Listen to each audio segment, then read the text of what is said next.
Assalamualaikum warahmatullahi wabarakatuh. Sahabat beriman, bagaimana kabarnya kalian? Semoga kalian selalu diberikan kesehatan, dimurahkan rezekinya, dipanjangkan umurnya. Amin ya rabbal alamin.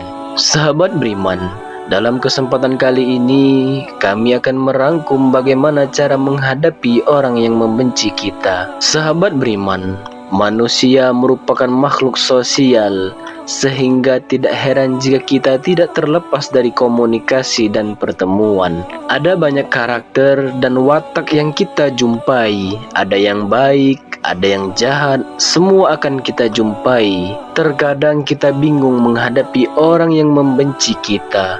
Apakah kita berbuat salah atau mereka yang memang tidak menyukai diri kita? Sahabat beriman, Rasulullah SAW manusia yang mulia juga ada yang membenci, apalagi diri kita hanya manusia biasa seperti ini. Sahabat beriman, lantas bagaimana kita harus menghadapi ataupun menyikapi orang yang membenci terhadap diri kita? Yang pertama, minta maaf jika kita memang mempunyai salah. Sahabat beriman, mungkin saja seseorang membenci kita karena kita pernah memiliki kesalahan. Kita cari tahu apa salah kita dan minta maaflah jika kita memang pernah melakukan kesalahan. Mungkin saja ada sikap dan kata-kata kita yang tanpa disadari membuat orang tersebut tersinggung atau terluka oleh kita. Jika perlu, tanya kepada orang yang bersangkutan. Jika kita merasa sulit, coba tanya dari orang yang dekat dengan orang tersebut. Mungkin saja mengetahui apa kesalahan kita. Lantas, bagaimana jika kita sudah minta maaf tetapi dia tidak memaafkan kita? Sahabat beriman, jangan bimbang dan khawatir. Kita sudah melakukan bagian kita. Selanjutnya, urusan dia dengan Allah. Kita sudah tidak ada urusan lagi. Kita serahkan kepada Allah, walaupun kadang ada juga orang yang membenci kita tanpa alasan atau alasan yang tidak masuk akal. Misalnya ada orang yang rasis karena kita berasal dari suku atau bangsa tertentu, atau karena warna kulit yang berbeda dan sebagainya. Yang kedua, tetap menyambung tali silaturahmi. Dari Uqbah bin Amir, dia berkata, Rasulullah SAW bersabda, "Wahai Uqbah, bagaimana jika ku beritahukan kepadamu tentang akhlak penghuni dunia dan akhirat yang paling utama? Hendaklah engkau menyambung hubungan persaudaraan dengan orang yang memutuskan hubungan denganmu. Hendaklah engkau memberi orang yang tidak mau memberimu, dan maafkanlah orang yang telah menzalimimu." Hadis riwayat Ahmad, Al-Hakim, dan Al-Baghawi. Sahabat beriman, cara menghadapi orang yang membenci kita yang sangat positif adalah dengan berusaha menyambung silaturahmi dengan dia. Cobalah untuk tetap berhubungan, berteman, atau berinteraksi secara normal. Walaupun dia membenci kita, kita tidak boleh ikut membencinya. Yang ketiga, menjadi bahan introspeksi diri. Sahabat beriman, terkadang pendapat orang yang membenci kita itu jujur. Dia menunjukkan hal-hal yang jelek dan kurang pada diri kita.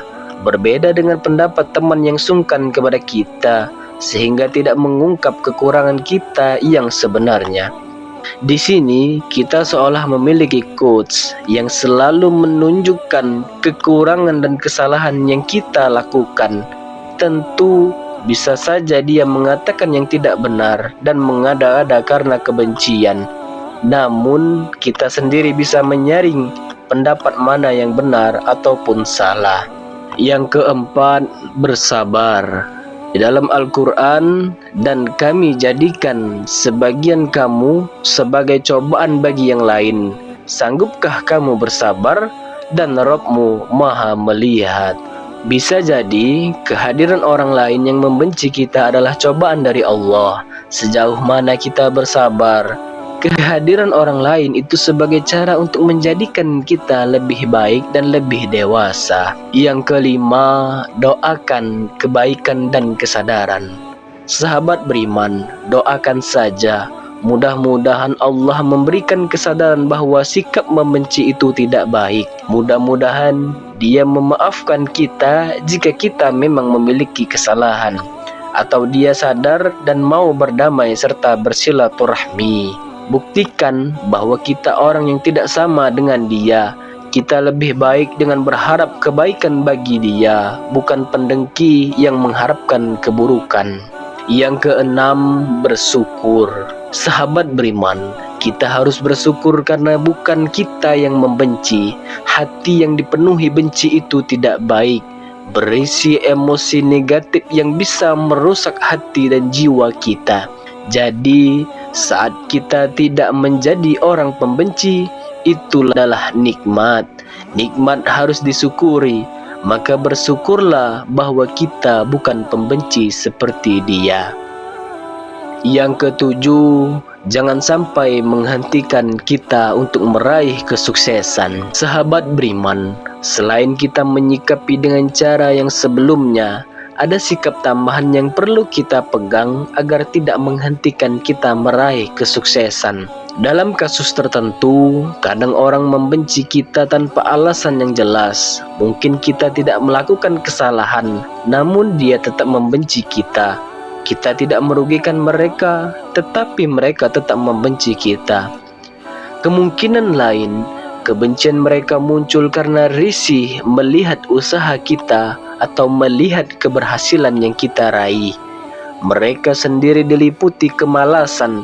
Alih-alih mengikuti kita meraih kesuksesan, mereka berusaha ingin menghentikan kita.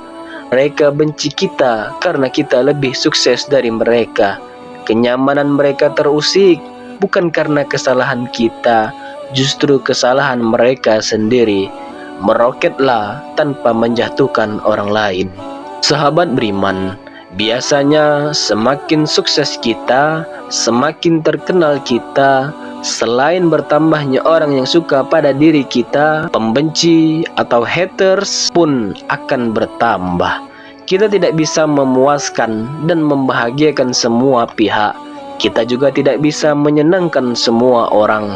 Sahabat beriman, karena hidup kita terlalu berharga, jadi jangan sampai motivasi, pikiran, dan usaha kita meraih sukses terganggu oleh kehadiran orang yang membenci kita. Sahabat beriman, itu tadi cara menghadapi orang yang membenci kita.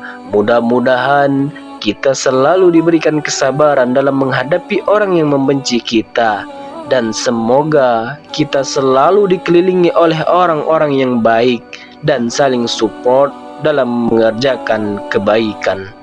Amin ya rabbal alamin. Wallahu a'lam bissawab. Terima kasih. Wassalamualaikum warahmatullahi wabarakatuh.